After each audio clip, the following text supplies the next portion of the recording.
You saw that black woman come get with a white woman because I was scared she might have me running down the street like Jonathan Majors.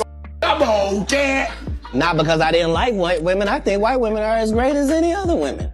But I'm not gonna act like I'm not scared of them. I have a reason to be scared. You could be Kang the Conqueror, and they could take your rabbit ass down in 2 weekends.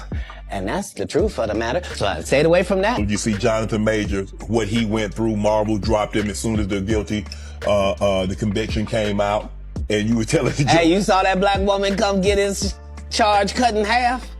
Thank you, Megan Good. God bless you coming to save that slave. If he'd had to be there by himself, he was getting all four. Guilty. She came in there, was just so beautiful, they had to knock half of it off. Bless it. That, but I just wished, of all things, like I said, hey, they did what they felt they needed to do, and I'm at peace with that.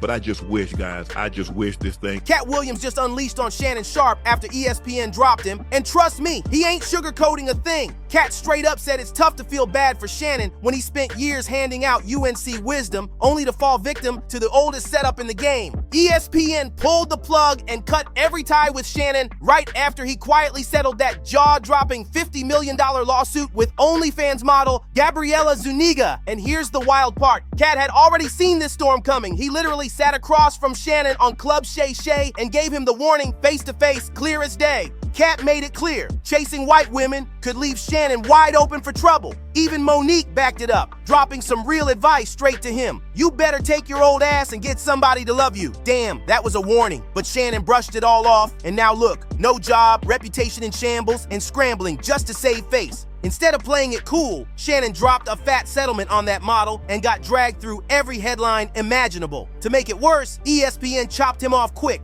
And let's be real, what serious network is gonna risk hiring a guy whose biggest headline screams lawsuit drama? Katt Williams is laughing now, basically saying, I told you so.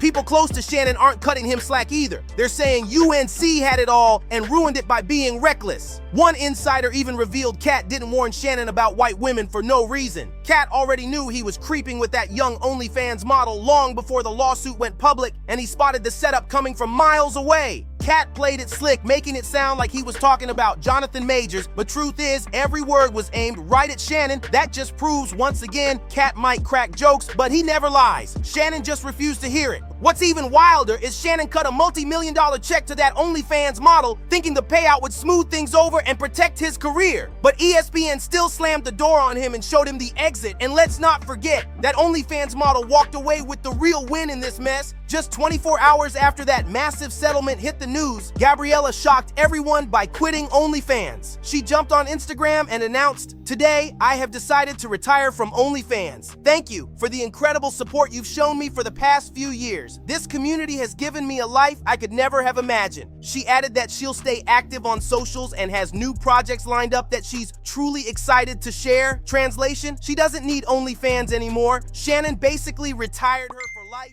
This woman walked away with generational wealth off a messy fling with a 50-year-old ex-athlete. You can't make this story up. It's straight out of a Hollywood script. Nobody's letting Shannon slide on this. It's not just that he got finessed by this model. Fans are pointing out the hypocrisy too. This is the same man who once bragged he'd never let his own daughter's wedding budget go over $30,000. Yet leaked texts exposed him dropping $25,000 a pop just to sneak around with that OnlyFans girl. Fans on X dragged him mercilessly for it, calling him out for wasting cash on cheating while penny pinching his own family. People are saying this whole mess had to happen just to show how hypocritical Shannon really is. Whatever little respect he had left, gone. Imagine being ready to hand an ex-worker millions, but when it came to his own daughter, he capped her wedding budget at $30,000. Fans weren't quiet either. One user posted, "Shannon Sharpe has done plenty wrong, but finding out he was cheap with his daughter's wedding really made me side-eye the hell out of that country bumpkin. You dropped more money on a young white girl who only saw you as a payday. How dumb can you be?" And if that wasn't humiliating enough, right after he cut that $1 million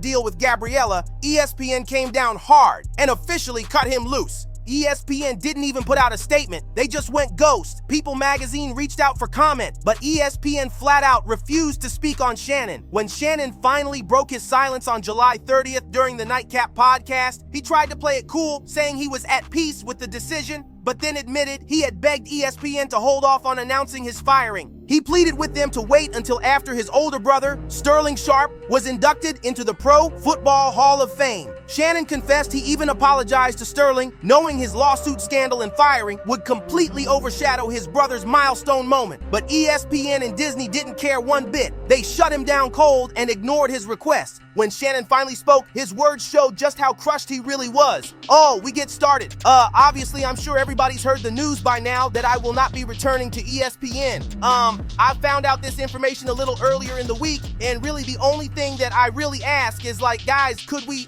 wait until Monday? My brother's going into the Pro Football Hall of Fame. Shannon explained he wanted the spotlight to be on Sterling and their family, not his scandal. He admitted he knew this firing news would overshadow everything Sterling had worked for his entire life. Shannon said he even apologized nonstop to his brother, but Sterling brushed it off and told him, "Bro, stop apologizing." Still, the damage was already done, and Shannon knew it. Shannon recalled Sterling's words, "You don't have to apologize. I'm your big bro. I'm gonna love you regardless. We all make mistakes. Bro, I love you, so I'm done with this. You done with it too? Move on." Those words hit hard, but Shannon still carried the weight. He admitted he truly loved his run at ESPN, saying it gave him the stage to grow in front of millions. Fans watched him shout, "Lakers in 5," and crack all those wild analogies inspired by his grandparents, and he was proud to bring that raw personality to TV. Shannon stressed how grateful he was for the platform, but deep down, he wished things ended differently. He said they did what they felt they needed to do, and I'm at peace with that. Just saying, it's a crazy time.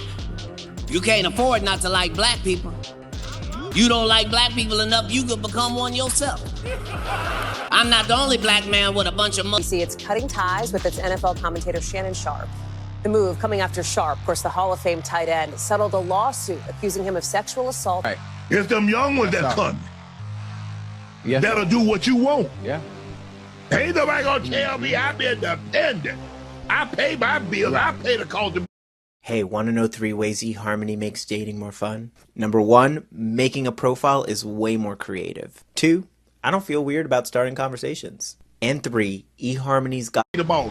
You the boss. Bye. But I just wish, guys, leaving everyone hanging on what he couldn't bring himself to finish. Shannon poured his heart out saying, "I just wish this thing could have waited until Monday because I hate the fact that I'm overshadowing my brother, the first 2 brothers in the Pro Football Hall of Fame." And this is what the headline's gonna be for the next couple of days. He admitted Sterling told him not to apologize, but Shannon still couldn't stop himself. "I'm going to do it one final time tonight and I won't apologize again. I'm sorry that I upstaged you in this manner. That was never my intent. You've been my hero, you've been my role model from as long as I can remember, and I apologize." Shannon then turned to his fans, thanking them for always riding with him. "I thank all my fans for supporting me when I was at ESPN and every place I've been, be it Club Shay Shay, Nightcap." His voice carried both regret and gratitude, knowing his downfall became his brother's shadow. And here's what makes this whole downfall even crazier. Shannon was this close to signing a monster $100 million deal before that lawsuit blew everything up. He was in serious talks for a podcast empire deal that would have packaged all his She Media shows together. Club Shay Shay, Nightcap with Chad Johnson, Club 520 Podcast, The Bubba Dub Show, and even Humble Baddies. Front Office Sports even reported on April 18th, just 3 days before Gabriella filed her lawsuit, that Shannon was expected to lock in a deal worth over $100 million.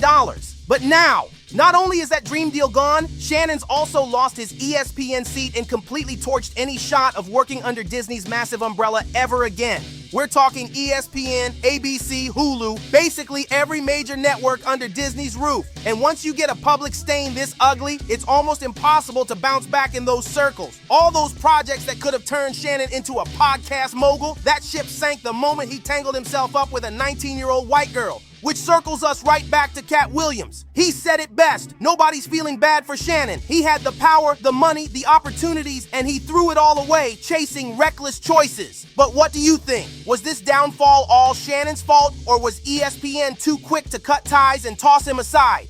And here's the kicker. Shannon's downfall didn't just cost him ESPN or that $100 million media empire. It also scared off every sponsor lined up to cash in on his brand. Major companies that were once eager to throw money behind his shows have now gone silent. pulling deals and leaving him scrambling. One insider even claimed the lawsuit was the final straw for partners who already felt uneasy about his reckless lifestyle. Now Shannon's left with nothing but burned bridges and a wrecked reputation. So how do you feel about